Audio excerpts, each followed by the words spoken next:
Hello everyone. Today I am going to start topic hundis. Today we are going to discuss the concept of hundis. Okay इस video में हम हुंडी के meaning को समझेंगे और हुंडी के टाइप्स को भी समझेंगे। मैंने एक इजी सी लैंग्वेज में आप लोगों के लिए एक हुंडी की मीनिंग यहाँ पे लिखी है और इसके थ्रू मैं आपको समझाने की कोशिश करूँगी हुंडी क्या होता है। Student, hundis was a document which made possible exchanging the goods on credit. Okay, regional language is written on hundi. Student देखिए, जब पहले के ज़माने में जब ये चेक वगैरह नहीं हुआ करते थे तो जब किसी बायर को उधार सामान खरीदना होता था, मान लीजिए कोई इंडिविजुअल है जिसके पास पैसे नहीं हैं उस टाइम पे देने के लिए, जब उसे सामान खरीदना है तो वो सेलर से उधार सामान खरीदा करता था और उस उधार सामान खरीदने के बदले में बायर सेलर को यानी बनिया के ऊपर हुंडी लिखता था, बनिया को हुंडी देता था और उस हुंडी में वो अमाउंट लिखा जाता था जितने रुपए का सामान बायर ने उधार खरीदा होता था। और एक टाइम के बाद हुंडी में जो भी टाइमिंग पीरियड होता था उस टाइमिंग पीरियड पे बायर सेलर का जो भी पैसा होता था वो पेड कर देता था। ये प्रोसेस हुंडी की होती थी।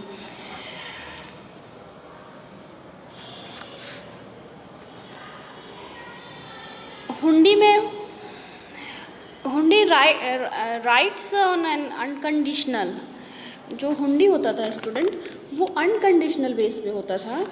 मीन्स कि अनकंडीशनल एंड नेगोशिएबल, मतलब कि अनकंडीशनल का मतलब है कि अगर आपने किसी को हुंडी दी है कि मैं इस टाइम के बाद आपका पेमेंट कर दूंगा, तो ऐसा नहीं है कि फिर आप उस पर कोई कंडीशन रखें कि मेरे बैंक में पेमेंट नहीं आया या मेरे बैंक में पैसा नहीं आया या मेरा किसी के पास उधार है, जब वो देगा तो मैं आपको दूंगा। ऐसा कुछ भी नहीं होता, ये अनकंडीशनल होता है। जो भी डेट हुंडी में लिखी होती है उस डेट पे आपको सेलर को पैसा पेमेंट करना होता है। और आगे इसमें लिखा हुआ है नेगोशिएबल, यानी कि नेगोशिएबल का मतलब यहाँ पे होता है, नेगोशिएबल मीन्स होता है कि जैसे ये जो हुंडी है ये ट्रांसफरेबल होती है। मीन्स कि जैसे ए ने मान लीजिए बी से सामान खरीदा और बी के पास टाइम नहीं है कि वो जाए और ए से अपना पेमेंट ले आए हुंडी दिखा के, तो बी क्या कर सकता है, सी को भेज सकता है ए के पास कि जाके पेमेंट ले आओ, तो सी को ए क्या करेगा, पेमेंट कर देगा। मतलब कि जो हुंडी होती है ये ट्रांसफरेबल होती है, इसीलिए इसे निगोशिएबल भी डॉक्यूमेंट बोलते हैं। तो स्टूडेंट, इस तरह से मैंने आपको ये जो बातें बताई हुंडी के बारे में, आई होप कि आपको समझ में आ रही होंगी। और एक चीज़ बच्चों हम जान लें कि जो हुंडी है ये जो एक्ट था आपका हुंडीज़ एक्ट 1881, इसके अंदर अगर देखा जाए तो हुंडी से रिलेटेड कोई बहुत रूल्स और रेगुलेशन हमारे देश में नहीं बने थे, इसलिए जो हुंडी है ये धीरे धीरे मार्केट से गायब हो गया और इसलिए हुंडी की जगह आज किसने ले ली, चेक ने ले ली। फिर से एक बार मैं आपको रिपीट कर दूं स्टूडेंट कि जैसे आज हम चेक से पेमेंट करते हैं, चेक से अपना क्रेडिट ट्रांजैक्शन कर लेते हैं और चेक से हम और भी ट्रांजैक्शन कर लेते हैं, वैसे ही पहले के ज़माने में जब चेक नहीं हुआ करता था तो लोगों को जब उधार सामान खरीदना होता था तो वो बनिए को क्या देते थे, हुंडी देते थे। और वो हुंडी भी चेक की तरह एक डॉक्यूमेंट पेपर होता था जिसमें ये बातें लिखी होती थी कि किस तारीख को किस दिन पे सेलर को पेमेंट बायर करेगा, तो उसे हम हुंडी बोलते थे। ठीक है, एक डॉक्यूमेंट पेपर ये भी होता था। और इसमें जो ये हुंडी होती थी ये जिस जगह पे हुंडी लिखी जाती थी, मतलब जहाँ पे बायर और सेलर का वो होता था खरीदने का, उसी स्थानीय भाषा में हुंडी लिखी जाती थी। हुंडी को रीजनल लैंग्वेज में ही लिखा जाता था। ठीक है, तो आई होप कि आपको इतनी बातें समझ में आई होंगी। स्टूडेंट, आगे हम टाइप्स ऑफ हुंडी की बात करेंगे। तो देखिए, टाइप्स ऑफ हुंडी को पढ़ने के लिए मैंने ये डायग्राम एक बनाया है और इसके थ्रू मैं आपको समझाऊंगी। तो स्टूडेंट, हमारी जो हुंडी होती है ये on the base of time period और on the basis of payment, दो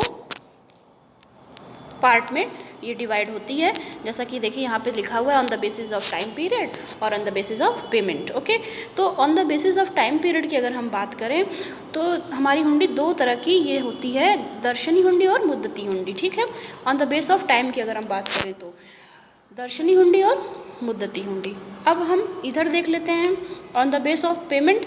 तो ये जो on the base of payment पे ये 6 तरह की हुंडी आपके सामने दिख रही हैं, धनी जोग हुंडी, सहजोग हुंडी, नाम जोग हुंडी, फरमान जोग हुंडी, जवाबी हुंडी और जोखिम हुंडी। ये सब जो 6 हुंडियाँ हैं ये दर्शनी हुंडी के साथ भी ऐड हो सकती हैं और मुद्दती हुंडी के साथ भी इसको जोड़ा जा सकता है, जैसे कि धनी जोग दर्शनी हुंडी, सहजोग दर्शनी हुंडी, नाम जोग दर्शनी हुंडी। ओके, और इसी तरह से मुद्दती में भी हो सकता है कि धनी जोग मुद्दती हुंडी, सहजोग मुद्दती हुंडी, नाम जोग मुद्दती हुंडी। ठीक है, तो इस तरह से ये दोनों हुंडियों के साथ ये 6 टाइप्स ऐड हो सकते हैं। अब हम सबसे पहले बात करते हैं कि दर्शनी हुंडी क्या होती है। तो आइए स्टूडेंट हम दर्शनी हुंडी को समझते हैं। ये मैंने जो पिक है ये आगे पीछे कर दिया थोड़ा सा, तो इसलिए हम यहाँ से देख लेते हैं दर्शनी हुंडी को।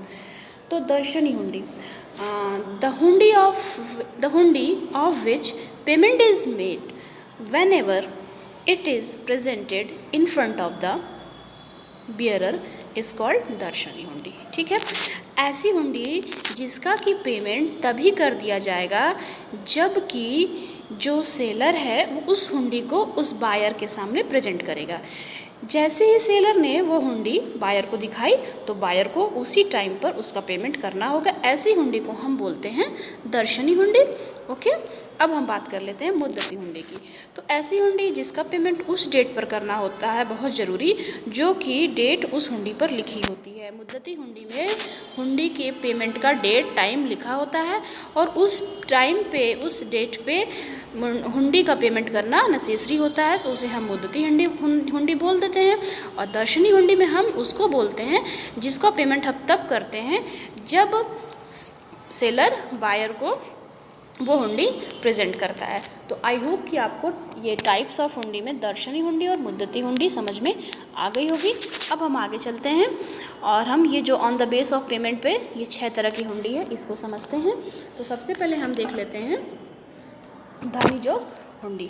देखिए स्टूडेंट, ये जो धनी जोग हुंडी होती है ये क्या होती है? तो the hundi on which payment is made to the carrier of the hundi, it is called dhani jog hundi. The hundi on which payment is made to the carrier of the hundi, ये जो हुंडी होती है धनी जोग हुंडी, इसका पेमेंट उसको किया जाता है जिसके पास हुंडी एट द टाइम पे होती है।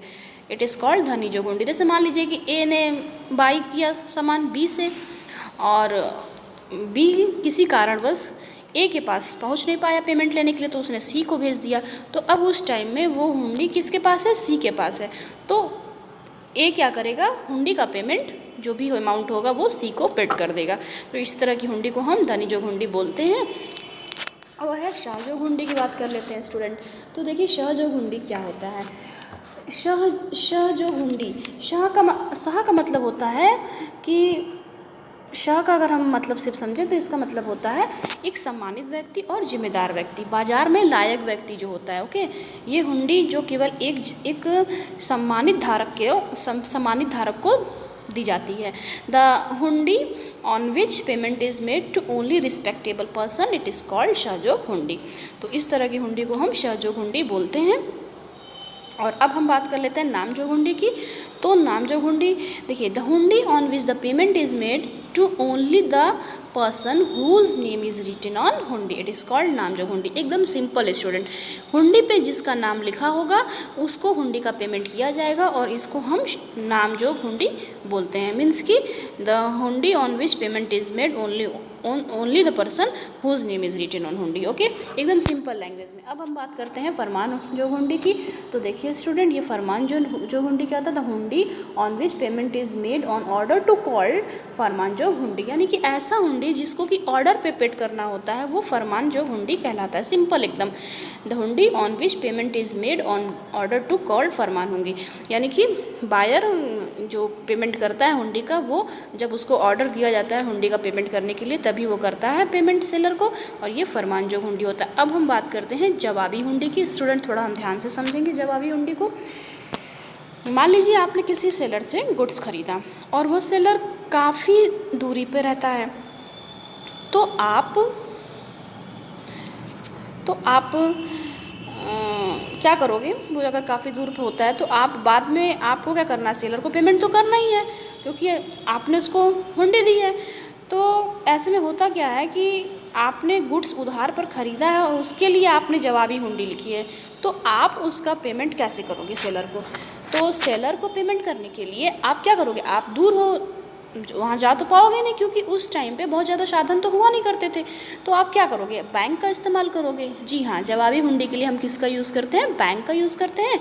तो आपको जो भी जवाबी हुंडी है वह बैंक के पास ले जानी होगी, बैंक में उसको दिखाना होगा, डिपॉजिट करवाना होगा, और बैंक वालों को ये कहना होगा कि आप इस हुंडी में जितना भी अमाउंट लिखा हुआ है वो उसके खाते में, सेलर के खाते में या तो ट्रांसफ़र कर दें या सेलर को पे कर दें। और फिर क्या होता है, जैसे ही सेलर को पेमेंट मिल जाता है, सेलर बायर को इन्फॉर्म कर देता है, इसीलिए इसे जवाबी हुंडी बोलते हैं। जवाबी हुंडी में सेलर को अमाउंट मिलता है, मतलब कि रिसीविंग हो जाता है तो भी, और अगर अमाउंट रिसीव नहीं होता है, दोनों ही कंडीशन में जवाब देना होता है, इसलिए इसे जवाबी हुंडी बोलते हैं। जैसा कि आपको समझ में आ गया होगा। अब हम अपने लास्ट देख लेते हैं, जोखिम हुंडी क्या होता है। तो जैसे जोखिम हुंडी की बात करें तो जैसे मान लीजिए कि आपने किसी सेलर से गुड्स ख़रीदा है, आप जैसे ही वो माल भेजेगा तो उसी समय पर उसे हुंडी लिखनी पड़ेगी। तो ऐसी सिचुएशन में क्या होता है, तो जो उस हुंडी का पेमेंट है वो तभी किया जाएगा जब गुड्स बायर तक पहुंच जाएगी सही सलामत। यदि गुड्स नहीं पहुंचा या बीच में रास्ते में कोई रिस्क हो गया, उसके साथ हो गया, तो गुड्स ख़राब हो गया, तो ऐसे सिचुएशन में बायर सेलर को हुंडी का पेमेंट नहीं करेगा। तो इसे हम बोलते हैं क्या? जोखिम हुंडी। तो आई होप कि आपको ये सारी बातें समझ में आई होंगी हुंडी से रिलेटेड, और अगर आपको ये समझ में आया होगा तो आप मेरे चैनल को लाइक और सब्सक्राइब कर दीजिएगा। Thank you.